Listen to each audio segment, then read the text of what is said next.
down to this, the welterweight title fight. Henry Fadipe take on the Lion, Dino Baggett. He's got so much talent, and tonight he finds himself fighting for the top prize on the continent, that welterweight strap. The 32-year-old welterweight champion, Dino the Lion Baggett. He really wants to go out tonight and show exactly why he shouldn't be disrespected by anyone. The welterweight title never been successfully defended in the history of EFC. That is over!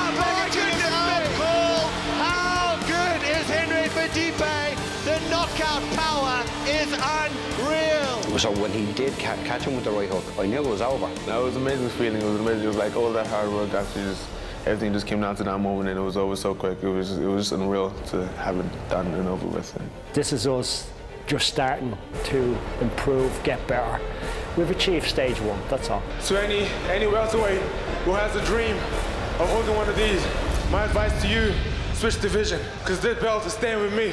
What do you do with the most dangerous striker in the division? You take him to the ground, and that's exactly what Adam Speechley's going to do. Adam The Prodigy Speechly is very unorthodox and very sneaky, and coming into this bout he's very, very confident. He's becoming the most well-rounded MMA fighter that I see. I know what I need to do to get my hand raised, and I know that when I'm in there, I'm more than prepared to do so.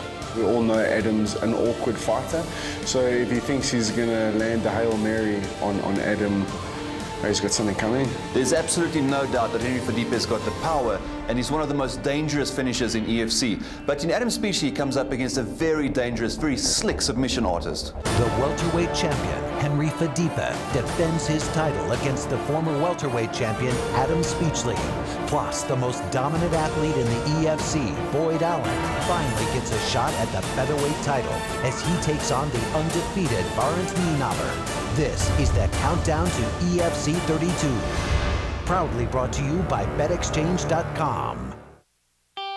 Well, when I was growing up, I wasn't the most sporty of kids, but I did enjoy sport. It was something that I really wanted to get good at, and I think that manifested in me a desire to really start achieving at things. Adam James Speechley was a typical young boy growing up in Johannesburg, South Africa, a long way from the MMA athlete he is today. Adam as a kid was always sort of a little bit nerdy. He had these thick glasses and he was a little bit chubby, and he was a lot of fun. He was the funny kid. Everybody always had a good laugh at him. And he always had great jokes. He was always reading joke books, and he was also just a fountain of information. Unfortunately, at the age of 5, Adam was diagnosed with rheumatic fever, a disease that affected his heart and forced him to be bedridden for over a year. He just slowly just got worse and worse and worse. He lost 3/4 of his body weight, and he started going into cardiac failure. And then slowly we got Adam back into school. But he wasn't allowed to play any sport at all. He was considered a cardiac cripple. That's what they call it in inverted commas. The doctor told me that I wasn't allowed to play sport, and physically I wasn't able to play it. And I found that really, it made my desire stronger. It was only at the age of 15 that Adam was cleared by his pediatric cardiologist to play sport. It was a tough 10 years for Adam, but he became stronger through adversity. At the time, those challenges really pushed me, and I didn't enjoy them, but I realize now that they made me stronger, and they just made me appreciate what having real ability is about and what it's really worth. As a gift to my son, I gave him 3 months of private lessons with Mark Robinson doing jiu-jitsu, and that was the beginning of my son's MMA career. Thanks to his mother's gift, Adam immediately became drawn to the intrigue of Brazilian Jiu-Jitsu, a skill that would serve him well in his future MMA career. I actually had a knack for the grappling, and that I really, really enjoyed it. And from there, things just started to blossom and flourish, and I'll end up taking up boxing, and I haven't looked back since. After a successful start to his MMA career, Adam Speechley made his debut at EFC 02, immediately making a massive impact as he defeated the Muay Thai champion Dino Baggett with an impressive display of ground skill. When he signed the fight against Dino Baggett, he came in there and he showed everybody what a technical Brazilian Jiu-Jitsu specialist was. People actually started calling Adam the Prodigy. People knew that this kid had something really special inside of him. Speechley then went on to dominate all of his opponents, showing an incredible knowledge of the ground game.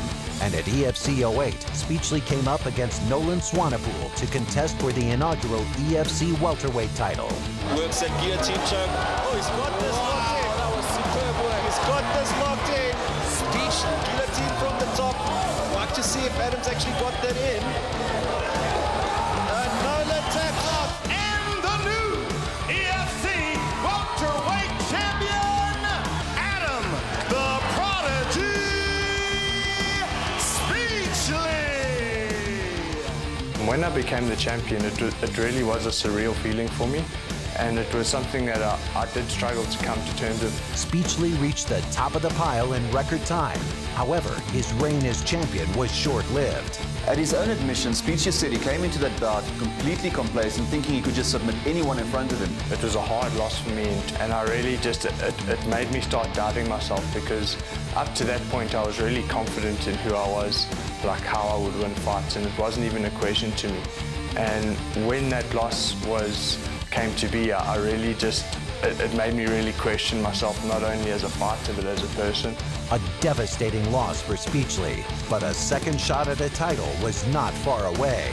Dropping down to lightweight for the first time, Speechley got the opportunity to challenge Costa Ianu, who at the time was the most dominant champion in the EFC. Speechley's next fight was against the then lightweight champion Costa Ianu, who at the time seemed unbeatable. It was a tough decision for Speechley to make, and possibly not the right one. It was the first time that he had to cut down to lightweight. He wasn't in the right frame of mind, and it actually cost him. Declaring the winner by unanimous decision, and still the EFC lightweight champion. In hindsight, the loss to Ianu was probably the best thing that could have happened for Speechley. That actually made him sort out his mental state, and he knew that he had to get his mental game right before he could actually step back into the hexagon. 2 title fights, 2 losses. Speechley knew a change was needed. It really sent me down a dark passage, but you know, I realized there that there were lessons to be learned that I had not yet learned. And once I'd come through on the other side, I really came out a better human being for it. Speechley took 3 months off to travel through India and Nepal, where he was able to refocus on himself and on what was important in life. He was a solitary person. He kept to himself and he didn't really engage with people. But after he went to India, he got involved in meditation, became a lot more relaxed, and I would say a lot more comfortable with who he is. Just helped me really see things in perspective, not only in life, but here at home in South Africa, and just to really see my place in the system, and that, you know, I'm just one part of something so much bigger. And it just really, it re-energized that sense of purpose that I think I'd lost along the way. Fun started. The hardest hitting welterweight on the continent, about to take on Adam Speechley. Martin van Staden was the guy at that stage, and he was supposed to fight Michiel Opperman for the title. Michiel fell off, and Adam stepped up immediately. Within 2 weeks, he took that fight. And he literally dominated Martin from start to finish. Just really settled into a rhythm and got my fight going, and I was able to overwhelm him with just my intensity, and you know, that's the game plan that I've adapted, and it's been working very well for me. Went away, reinvented himself, you know, and also he fights because he loves it. At EFC 19, we saw a completely different, completely rejuvenated Speechley. He's calm, he takes things well, he overrides negativity, and he's an overcomer. And that's what really makes champions, is how you overcome. At EFC 32, we see the return of the prodigy, the return of one of the most gifted ground specialists. But waiting for him inside the EFC hexagon is a whole different animal.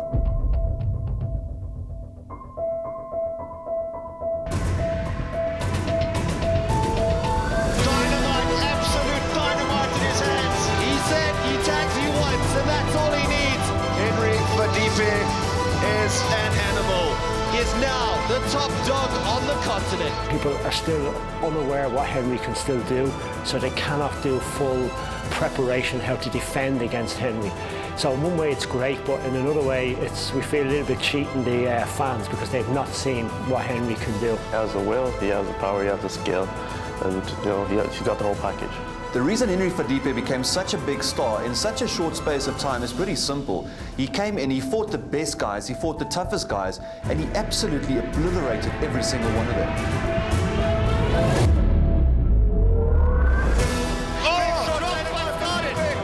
Started into trouble.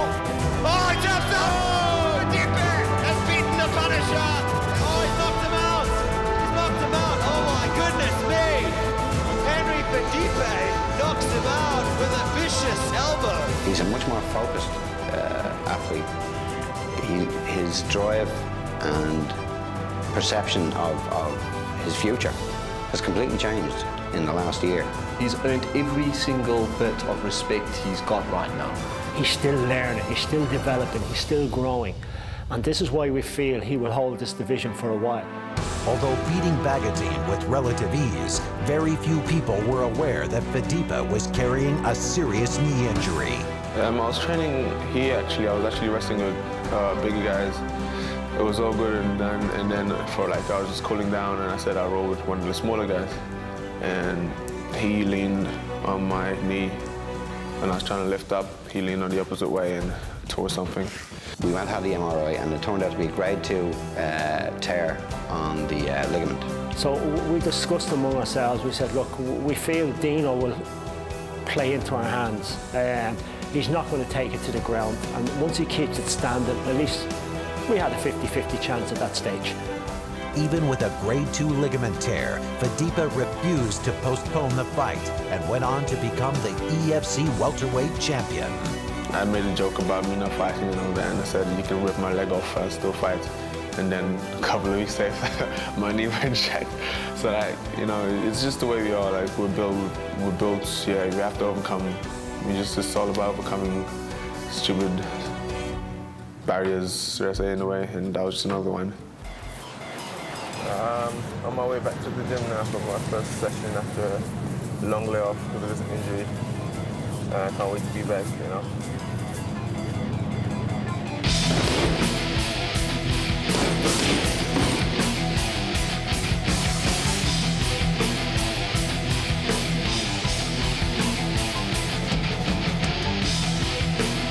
Henry keeps getting better. Because why he's getting better, we keep bringing in different opponents, different coaches, different new ideas. As Henry gets better, we get better as a coaching team. When you see a guy grow, it's always inspiring. You always want to, match him. You always want to be like him. And it's a good feeling to see someone you've seen grow and to see them reach a high standard and keep on chasing their goal.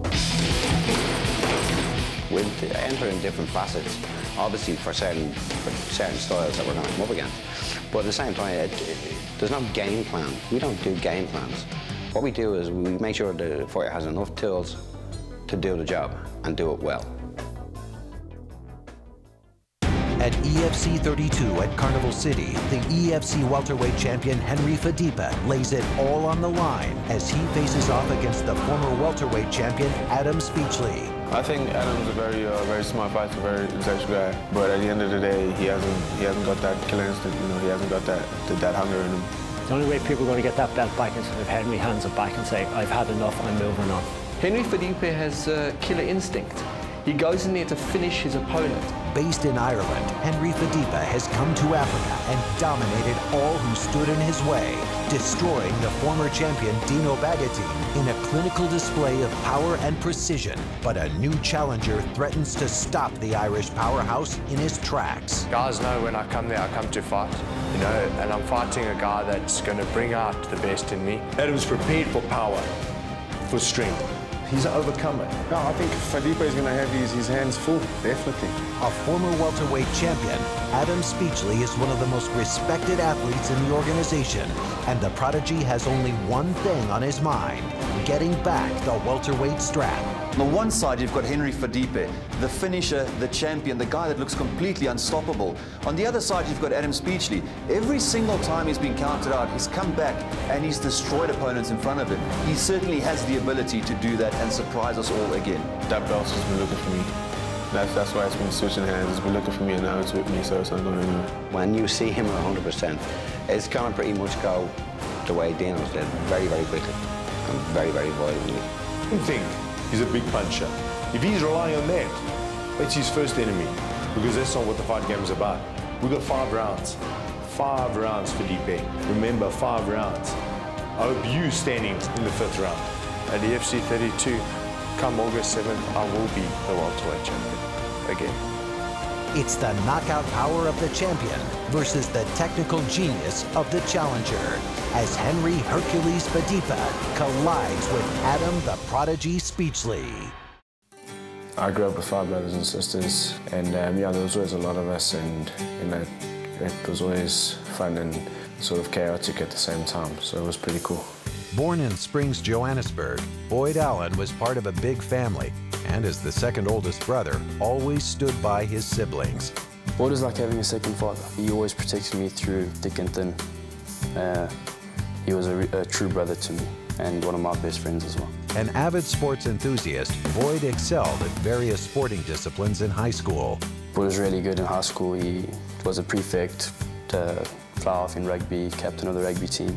He always excelled in everything that he did. Swimming was one of the first sports that I pursued, and late in primary school I started playing rugby. I was an avid rugby player. I loved the sport and I still do today. He was a good rugby player. He was always involved in athletics and he had this affinity or this growth towards boxing. I think towards the end of his high school career and post-high school, and which his brother actually got him into. Yeah, I got involved in amateur boxing when I was 18, just after matric. And yeah, I loved it, I didn't look back. I had 28 amateur boxing fights and I fought for the South African amateur title, which I won. And I managed to get my silver gloves in amateur boxing. Boyd felt that mixed martial arts was his future, and the switch over to the new discipline was an easy transition for the young man from Springs. I met Tiny and he eventually said to me that I needed to move to a gym that would sort of propel me to new heights and, you know, pursue my career. And that was Fight Fit Militia, and that's when he took me to meet Rich and Chef. You know, Boyd had tough times. Everybody had tough times. I had tough times when I started at the FFM, and it just makes us better and makes us harder. It was tough for him, like, you know, there was tears, there was crying, and there was a lot of things going on, you know, but we embraced each other, and we carried him through the tough times, and this is where he is standing today. You know, Boyd, he came from a stand-up background, so he was very comfortable standing up. His wrestling, his ground was, I wouldn't say his weak points, but it was a little bit neglected compared to his stand-up. So, you know, I drilled him. I killed him with the wrestling and the ground where now he loves it.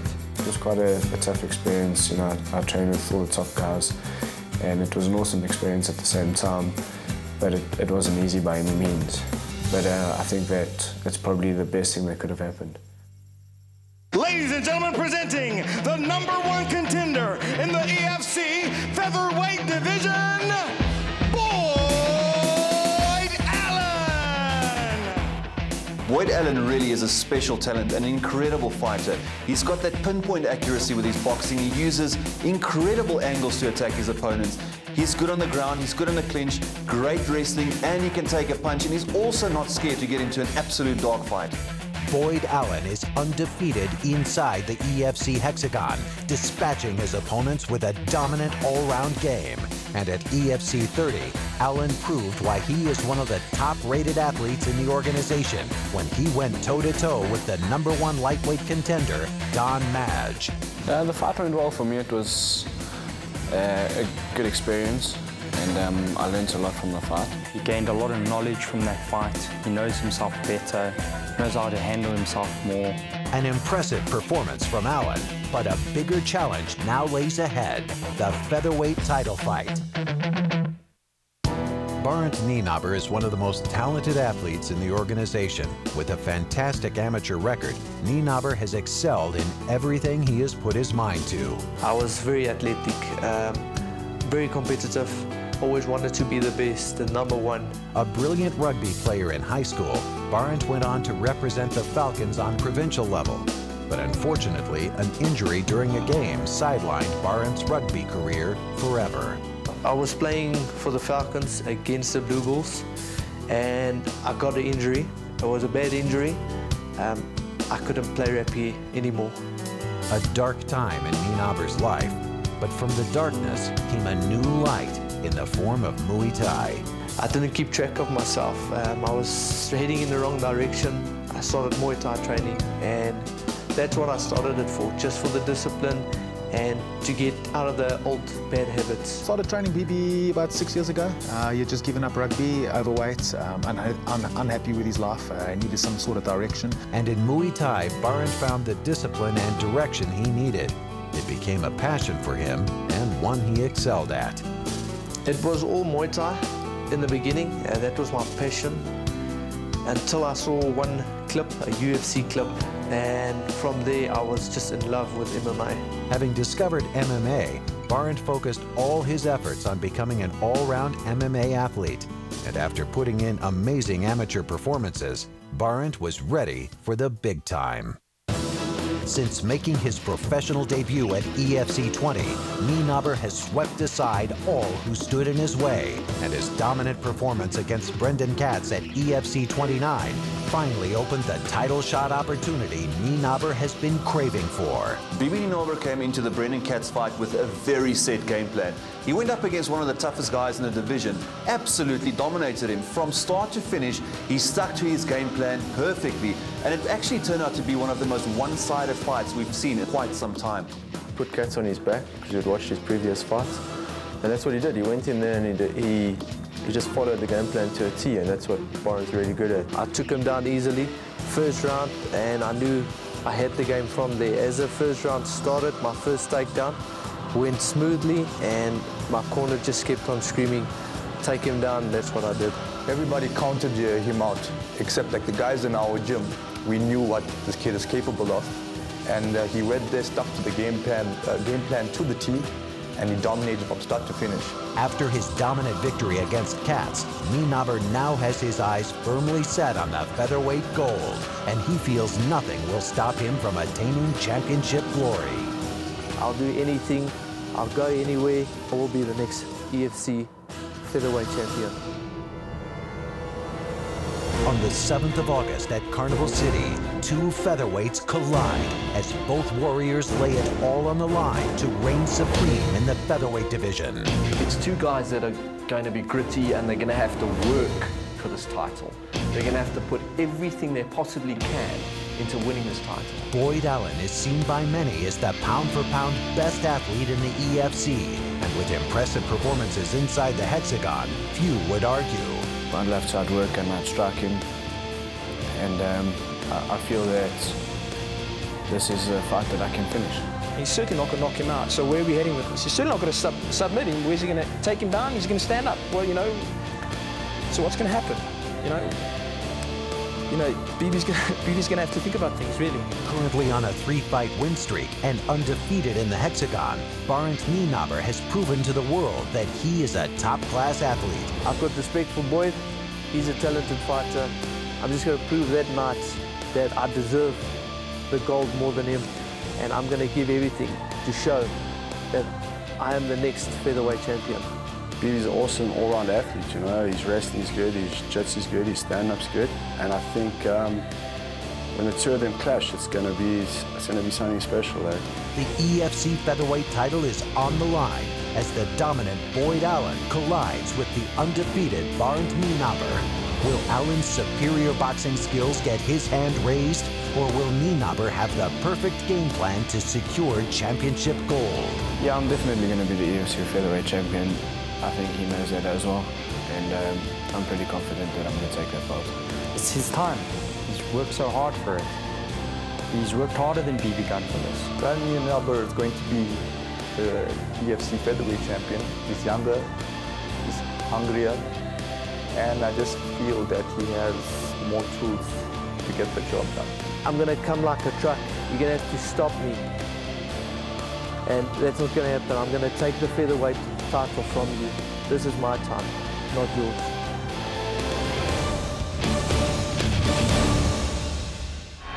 On the 7th of August, welterweight champion Henry Fadipe sets out to defend his title against the former welterweight champion Adam Speechley. Plus, the most dominant EFC athlete, Boyd Allen, goes head-to-head with Barend Nienaber. It's Henry Fadipe versus Adam Speechley, and Boyd Allen takes on Barend Nienaber. EFC 32, 7 August, Carnival City.